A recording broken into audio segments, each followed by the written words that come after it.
Kuna changamoto kubwa sana wanaume wa baba wanaipitia kwenye zama za sasa hivi. Tumelelewa kwenye mifumo ambayo mtu akizaliwa tu mtoto wa kiume komaa na komaaje, ukionekana unalia watoto wa kiume hawaliagi. Mtu anaendelea, anakuwa anakutana na stress akiwa ni baba, akionekana kama ni mwanaume anaenda kusema kitu kwa mtu, unaonekana mtoto wa kiume kifua komaa.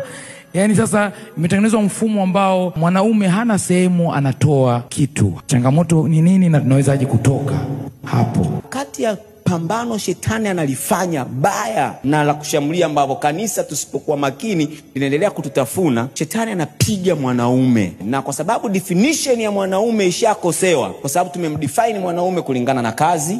Ndio maana kuna watu sasa hivi wakiendesha magari sema kazi za kiume, kwamba tumemdefine mwanaume kwa sababu ya kazi. Tunamdefine mwanaume kwa sababu alikuwa anaenda vitani. Sasa hivi vita mtu anapigana kwenye kachumba tu, kabinti kadogo tu, yupo kwenye chumba zinarushwa huko, wala haipo. Kwa maana yake definition ya mwanaume imeshakufa. Tunamdefine mwanaume kwa sababu ya fedha. Leo mabinti wadogo wana hela sana. Kwa kisha kwa nazo tayari ule definition ya wanaume imekufa. Kwa wanaume wamebaki wana yumba kwa sababu hawajui ile definition ya mwanaume. The same kwa baba. Kwa hiyo unajikuta kijana anaogopa hata kumtongoza binti mwenye hela, kwa sababu tayari kashaambiwa mwanaume lazima uwe na hela kuliko mke wako. Sio kitu kibaya. Is that a definition ya mwanaume?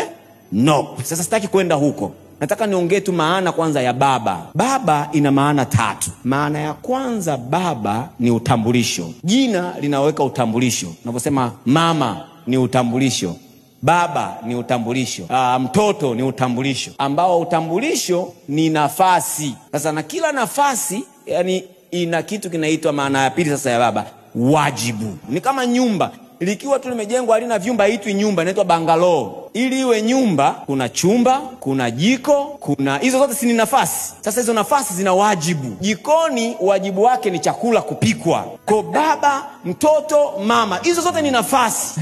Na kila mtu akisimama kwenye nafasi yake ndio nyumba inakuwa kwenye mpangilio. Wow. Kwa baba ni wajibu, akisimama kwenye wajibu wake, mama akisimama kwenye wajibu wake, mtoto akisimama kwenye wajibu ambao ni nafasi, inakuwa nyumba ni nzuri.